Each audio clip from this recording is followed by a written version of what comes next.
Welcome, everybody. We're back with another Collector's Catch-Up. It is June 2023, and I'm joined once again by Kyle Mullins. Yellow. It's always fun to have you on.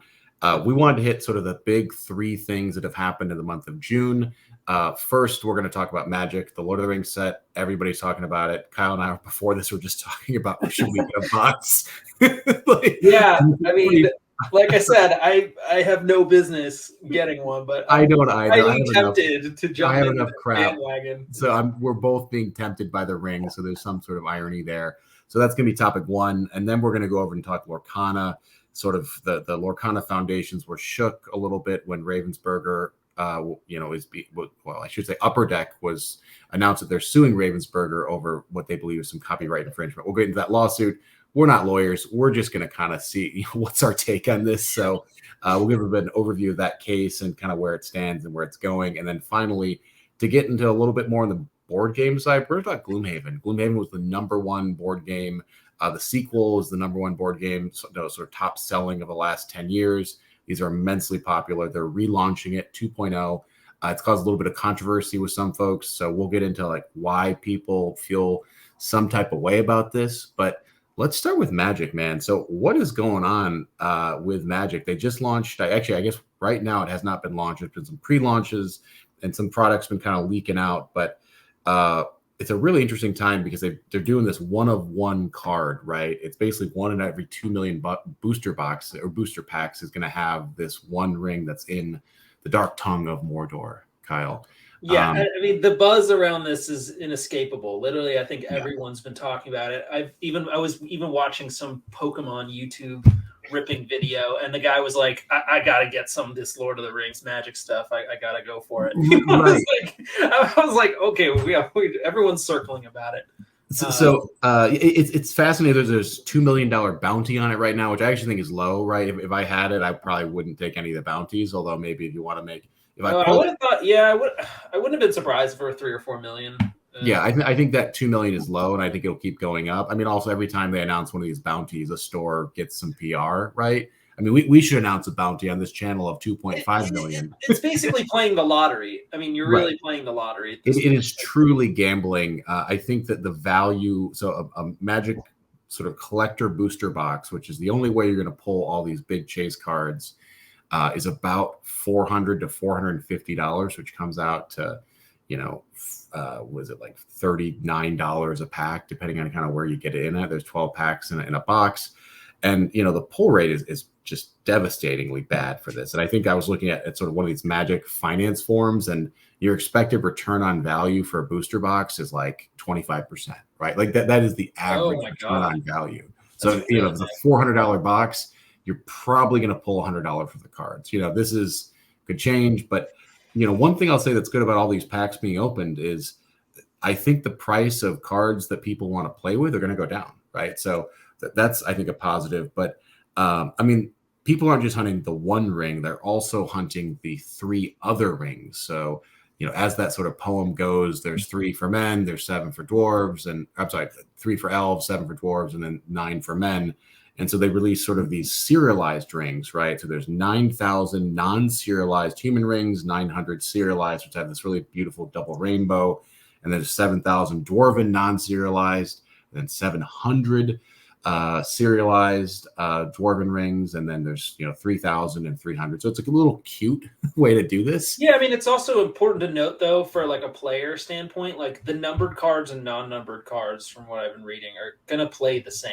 It's really just a collector standpoint. It's not I think your ability because it's numbered, I mean, it's absolutely a collector thing. And I mean, I think I was looking at the pull rates, and your pull rate for the 9,000, so that's the human non-serialized rate, it's about 4% in a box. It's 3.6% in a box, which is not terrible because there's 9,000 of them out there. Like there's a huge number of them out there.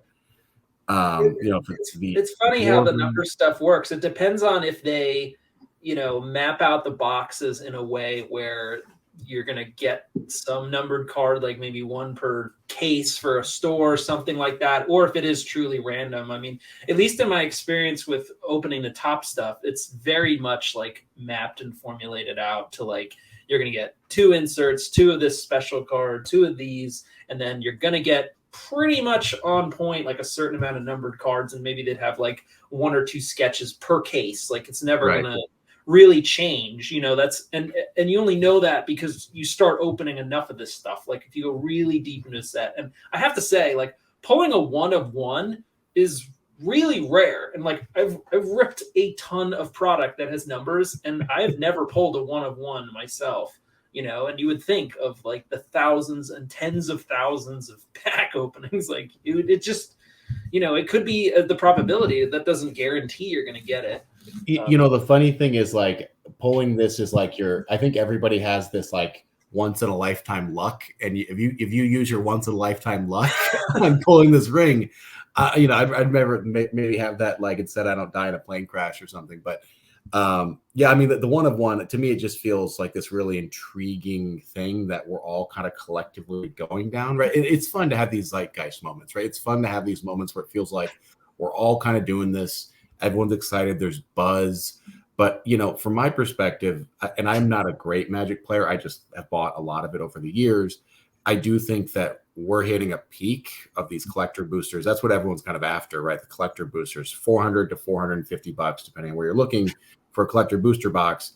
I think that we're kind of seeing the peak of that. And then once this one ring is found, or once a good number of the other rings are found, you know, that's going to plummet. But I have seen people on Facebook and Twitter and stuff starting to pull, you know, the serialized rings. So the 1 of 900, 1 of 700, 1 of 300. And those are starting to go up on eBay, and they're fetching some interesting prices. I saw some so guys.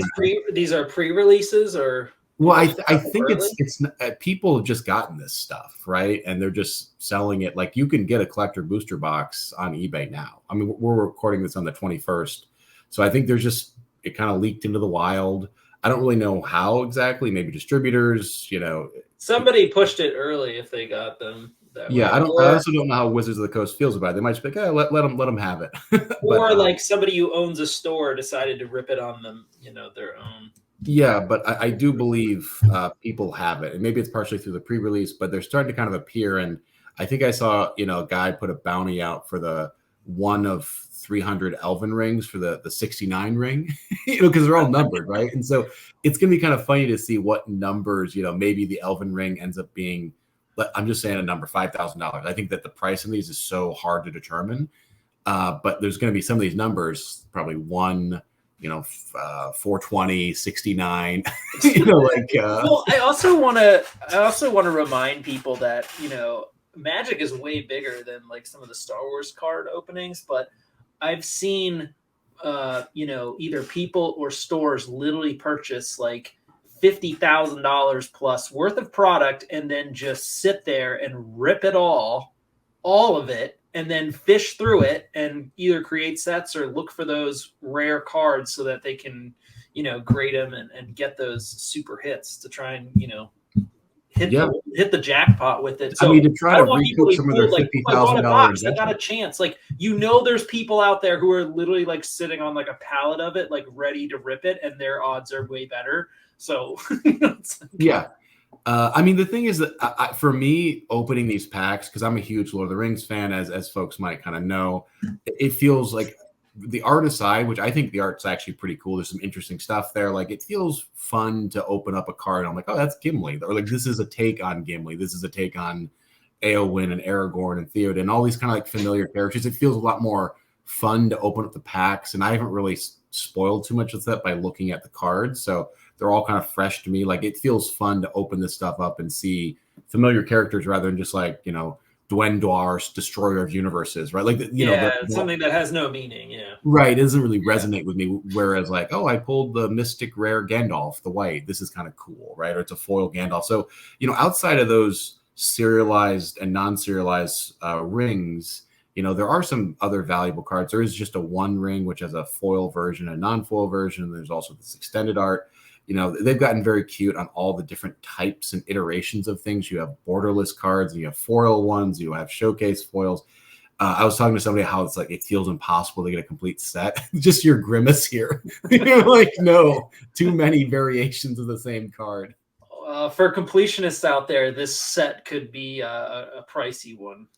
Yeah, I think if I was really a completion, the thing is, Magic doesn't have completion. I mean, I'm sure there are, but it's not really in the culture to like complete sets, because there's so many sets. You'd need a physical warehouse to store it all, right? And so, well, you got to pick and choose, right? You're yeah, just going to decide I'm going to go deep on this, and that's yeah. it.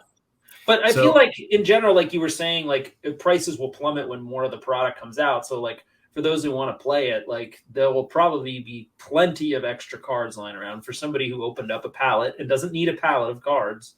They're going to get rid of it all because they don't know what to do with it. yeah, and they're going to take statistically speaking, they're going to take a 70 to 80% loss. But the memories you created, Kyle, that's the important stuff. To keep that in mind. It's all about creating the fresh memories. But yeah, if you do a ripping of that, I would definitely watch for that. Yeah. I do want to add that the starter kits, are basically available. Looks like for like $25, or you can get 2 for like under 50. And the commander decks I've seen online, looks like you can get all 4 for about $185. Yeah.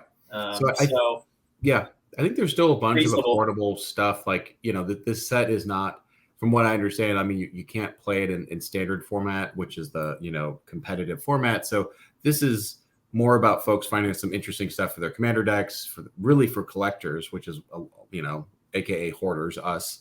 But I think if you want to just get in there and play and have a Hobbit deck and play with some of the new mechanics they're introducing, you can absolutely do that. And like, I think it's going to be somewhat affordable because of this glut of opening.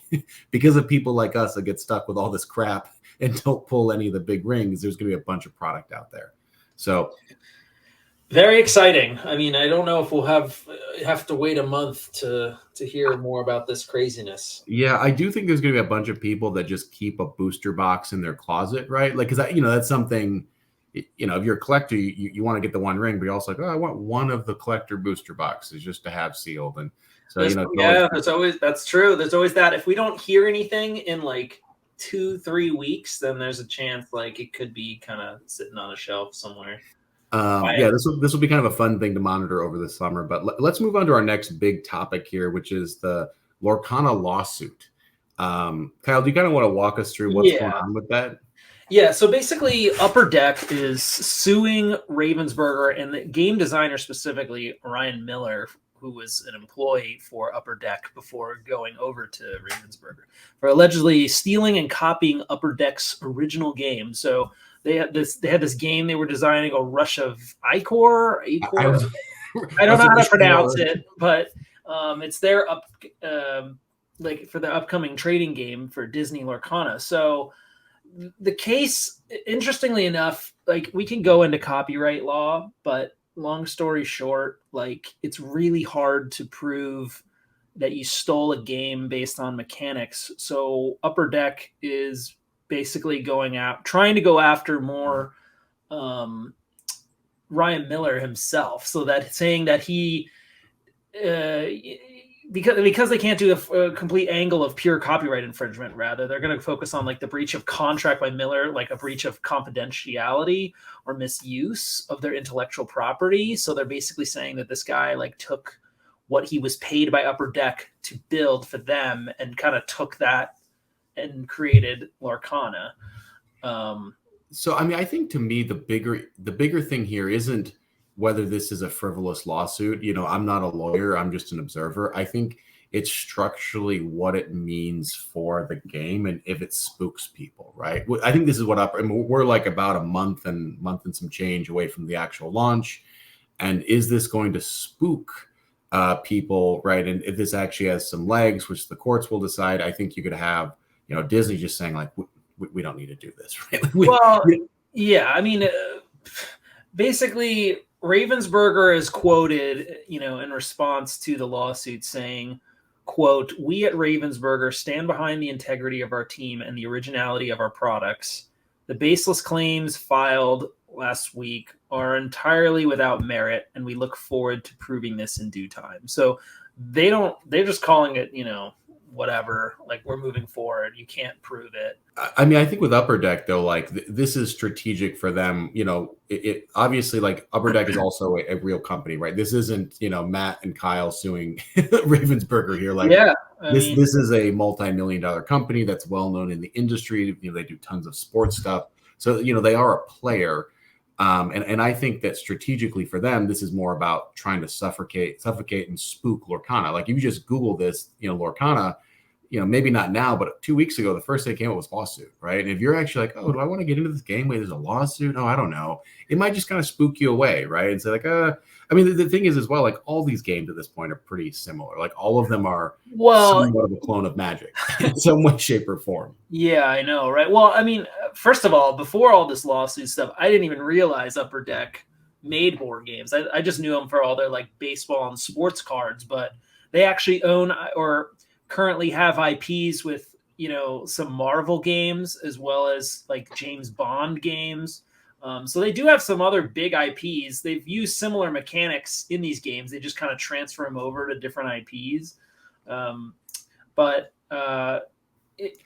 Yeah, I mean, again, I don't. It sounds like if Ravensburger's not that worried about it because they're saying, well, it's going to be pretty much impossible to prove that this is your game because there was some quote here. It's basically like copyright only protects the form of expression of ideas of the mind, not ideas alone. So while the actual wording of the rules of a game could be protected by copyright, the general ideas that they convey, the mechanics would not be protected. So basically, intellectual property law is saying like we still want to keep creativity going, not like, copy for copy. It's kind of like when you're trying to prove that somebody copied a song or, artwork, like it's really difficult to do that. As you've seen the high profile cases, Ed Sheeran or something, right? Like, dismissed, Yeah, I agree. I think it'll be interesting to see how this develops and if it has sort of a chilling effect on Lorcana sales, right? Like if this gets dragged out and there's more things revealed in Discovery, this just could kind of get one of these things where the game just, I don't know if Disney would really pull the plug or whatever. They just say like, oh, the juice isn't worth the squeeze on this. Like we have so many product lines. We don't need to have this lawsuit or maybe it hurts sales or, it drags out and out and out. Like, lawsuits can take years to figure themselves. And, I think there is some structural risk here for Ravensburger. So they have to present a very confident face. Well, I wouldn't feel good if I was a lawyer. I'm just not an observer, right? Yeah, but I mean, I wouldn't feel too good if I was this Ryan Miller character because basically it's like I'm all over the news, and either Ravensburger is going to stand behind me or they just fire me, and like. Yeah, and then I don't know. I have to defend this alone, maybe. Yeah, I not a great day for Ryan Miller. So I hate seeing like game designers in bad places because I don't think it's a career path that is always super lucrative, and these big game opportunities don't come across very often. So I think for me, I'm pulling for Team Lorcana here. I think Upper Deck is kind of being frivolous here, but once again, I'm not maybe publicity. I mean, it's the same reason some people run for president, even though they have no shot at it. It's like they kind of just want the spotlight to say their piece and get that out there, and it's planted in everyone's mind, and maybe it does stain the opening of it, but I think this train is going to be too hard to stop. And with the backing of something like Disney, like you're not going to stop the mouse. Yeah, no, I agree there. All right, well let's move on to our last topic here. So I know we haven't done much board game stuff, but Gloomhaven. I've talked about it before. I played Gloomhaven. I'm currently in a Frosthaven campaign, which was the follow-up to Gloomhaven. So got a lot of love for this product. LOTR Games. It's very hard to spell that, by the way. Yeah, LOTR. They're the creators of this, and I think it's a really innovative, interesting product. And they sort of released earlier this month that they're doing a 2.0. So the game came out in 2017. So at this point, it's 6 years old, and it's caused some controversy in the community because 2.0 is not going to really be compatible with the original game. So people kind of see this as a bit of a money grab, and that's been what some of the takes on the internet are. And I think the other thing as well is when you buy a board game, I think there's this idea that it's sort of timeless, right? Like you can go pick up Settlers of Catan and you could do tweaks, you can fix things without having to spend another $150, right? Because that's what it's going to be. It's going to be $150. Yeah, I'm definitely of the camp of like, look, if you have the game and you like it, it's your house. Like you can play it all you want. No one's asking you to buy it again. If you feel like you went through the campaign, maybe you've played some other ones and you want like a fresh campaign, you could play the second edition. I mean, but this this was made because there was feedback from the community, play testers, co-designers, developers. They learn their lessons and they're trying to make a better game. So if you're going to make something that's going to last, like, why don't you get the best version of that? Like, that doesn't take away from whatever people did. I mean, it's the same thing of like people who are like, oh, I need to watch Star Wars: A New Hope in its original theater form. It's all ruined. It's like, no, it's not. You can always watch that. It's just like, the special editions are available. They're here. You can go back and watch that. It's no different, And I'm excited about it because this game, I mean, let's not kid ourselves. This game has been the #1 game on Board Game Geek for like 5 years, right? Like in a row. Yeah. I mean, that's like unheard of. Of all the games you've ever heard of, this was at the top, right? So this is a huge deal. And this game, the box, as you know, is like, you almost need to get 2 people to carry it. It's so big. Like, it is a workout routine to move it around. And I mean, there's enough characters, and I saw some of the artwork they've done. Because they've kind of redesigned a little bit of the artwork and some of the character balancing and stuff. Like, it's going to be a new experience. Like, it's going to be different. And it's also going to be maybe an experience where, I mean, they have Jaws of the Lion, which is this sort of, more soft entry into the game. But I think having, I played Gloomhaven, like 90 missions in that game, like many, many missions. And there are some things that are clunky, man. Like, there are some things that don't work well. And if you can streamline that and create a new experience that's better for a new generation of gamers, 6 years have passed. By the time it launches, it's probably going to be longer than 6 years. And, it's great. It's great to have streamlined experiences. So it's funny right now on Board Game Geek, there's some review bombing happening from folks. And I was just looking at the comments. And one of my favorite is the guy who gave it 1 star, or 1 out of 10, and he said, "Kill it before it breeds." I mean, I'd be worried if it were something like they're constantly having to rehash the original one because they keep screwing it up somehow. But like, I mean, Dominion is a massive game. Then they had second editions where they had to like errata some of the original cards they had brought in to bring in some other ones to better balance it, because there were some cards that were just really uneven and unbalanced, and like, you could say, oh, it needs to be forever, and I still have those cards, and I can still play them if I want to, but they're actually not that good to play with. So, like, I don't really care that much. I mean, I guess if you're a purist and you want to have it, great. Right. Why not play a version that's even more balanced, even more played out? It's a better experience for anybody else. And I think there's people are going to say you could have done this just through like a DLC or like an updated rules book, right? There's ways you could have done this for $10 and not $150, right? You could have just released updated rules, whatever, new campaign book, stuff like that would have even could have been free to download, instead of doing a whole new campaign, which is going to be, $10 million plus probably.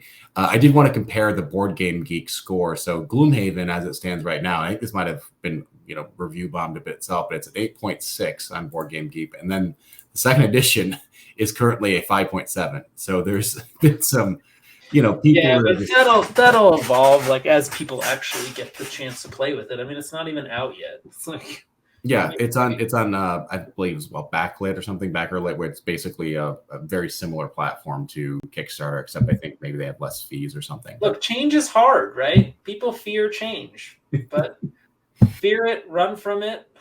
Destiny arrives all the same. That's I agree. I mean, there's, from what I've read, there's not enough in there to get me excited enough to buy, 2.0. But if you're someone new coming in, I'm also, Frosthaven's huge. I'm working my way through Frosthaven right now. It's like 150 plus missions. There's so much to do. I don't really like, you have to be a pretty hardcore gamer here to be, thinking about like Gloomhaven 2.0 already. Like, you just got Frosthaven like 4 months ago, guys. Like, there's a lot of content out there. Yeah, and I think if you're playing through still a first mission, or if you're in the middle of Frosthaven, like, keep playing that. Don't worry about this. By the time you're done with that and you take a breather from it, you want to enter back into the game. This it's gonna all feel fresh again, because it's like you haven't touched that in a while. I agree. I mean, I think it's also good just for board gaming. I think that when you have these flagship games, obviously they hit these big sales numbers, but they also creep into places like Target and Walmart, which is good for the industry overall because you have kids looking at this stuff and thinking like, oh, board games, it's next to the video game section, right? Like it's good to have these mainstream products because they act as entry points into being super freaking dorky, right? I mean, they're big boxes, really cool artwork. You know, they're fun to play with your friends, and like, right. It's a gateway product, right? It's something that's going to get people thinking like, hey, and that's why I think these blockbuster things, you know, and I have my own thoughts about Kickstarter. I do think that we're moving to a little bit too complex of games and too many like, and thens. But I do think having this stuff more mainstream and more available does benefit the board game industry as a whole, rather than just like everything's an indie game. This won the Spiel des Jahres in 2019, but no one even like, you know, it's like people aren't tracking that as much, right? It's harder to track that. And these provide maybe a new entry to vehicle for like what is pretty hardcore gaming, right? Like if you play, I mean, and like, you're trying to find that unicorn, right? Where it's really easy to enter, but really difficult to master. So it's got something for everybody, right? So yeah, the Gloomhaven actually is fairly like straightforward. Like even though there is a ton of pieces and you know it does take a long time to set up and stuff, but like it's actually not super complex. Like it's actually fairly straightforward and intuitive, which I think is amazing, you know, for something that is as large of a game as it is. Because you're right, there are a lot of strategy games that are literally so niche, so deep into the woods. It's like, who's your target audience here? It's like maybe 10 people. You know, it's right. Like you have to be pretty far along the way to like be able to pick up a game like, I don't know, like Nemesis or something and like play it through. Like that's a freaking hard game to learn and to play. Yeah. And I mean, the other thing at Gloomhaven, this is part of the reason why I like it. Like I like cards, right? Like you might have noticed on the channel, like it is a card-based game with sort of these winnowing choices. It does remind me of Star Wars CCG a little bit, right? Where you're making choices and then your choices are lessening as you move forward. Your card pool is shrinking. And I've always just kind of liked that mechanic. I also like kind of Dominion for that, like this kind of card-based card deck building. That's something that's always kind of appealed to my inner gamer. So, you know, I'm glad that there's a new game coming out for people to be excited about, to people to hate about. Like it, you know, all attention is good attention. Maybe not for Lorcana, but I think for all three of these, you know, you have pretty big press happening this month, and I think it'll kind of continue through the summer. But I'm curious to see where all this goes. So those are my final thoughts. Kyle, do you kind of have some final thoughts to wrap things up? Yeah, I mean, for those who are concerned, I mean, Isaac Childress commented, quote, while Gloomhaven is well loved, I'm not sure anyone would call it perfect. I'm excited to have the opportunity to make this incredible game even better based on what I and the team have learned over the past 6 years. So there's nothing but good intentions here. There's no reason to bomb it. Yeah. I mean, I'll just say as well, like they went from in 2017, a baby gaming company, right? Where they're like on Kickstarter to try to get this made to with Frosthaven fulfilling just insane, you know, logistical challenge. Like they're just a better gaming company, more thoughtful designers, more playtesting. Like everything is more fine tuned than it was when it was just like a couple guys trying to do this, you know, their dream, which 100% always support that.